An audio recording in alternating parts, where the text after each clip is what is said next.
So I'm bringing up my QuickBooks company right now, and we're going to take you from start to finish in these tutorials. So let me start with the first pieces we have to get done, which is setting up our company. Now, the company name section here, this should be the legal name of your company. I'm using a made-up company, but if you're setting this up for real, use your company's legal name. So let's use something like Tax Planner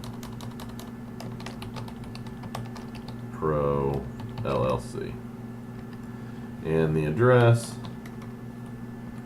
I'll let it autofill that information in. This is all pretty easy stuff that I'm sure you do normally. You put your company logo in, but I'm going to skip that for now as it's not necessarily required. But it is telling us why are we doing this. It's because this is what's going to be on your invoices. So one thing that you should know is still putting in your company name is the right thing to do unless you plan to operate under an assumed name. So let's say I've set up a business that is called Chris Reagan Inc., but I plan to operate under a name Tax Planner Pro.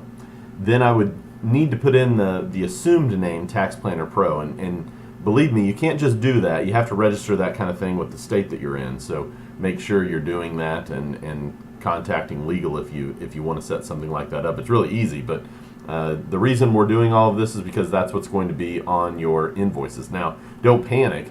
If you want to change this stuff at any time, any of this stuff, you can do it once we're inside QuickBooks.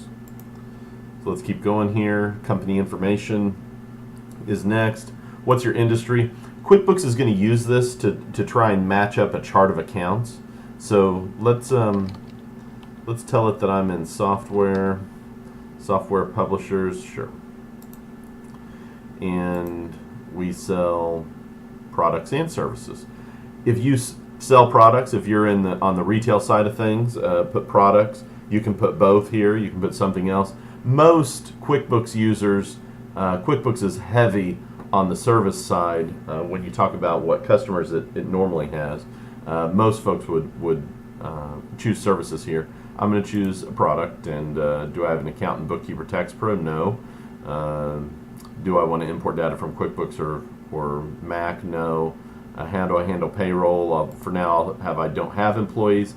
If you don't plan on having payroll, make sure you click this. Even if you plan on not having payroll through Intuit, click this. Otherwise, it's going to try and start setting some things up for you.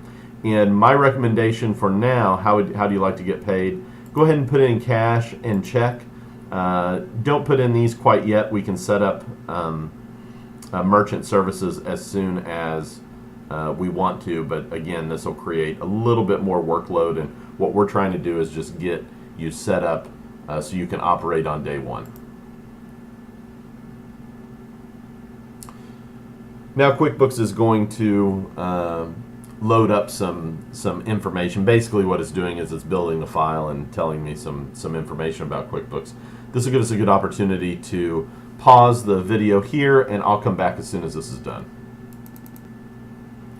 All right, it has gone through all of its work, and it says you're good to go, so I'm going to click next.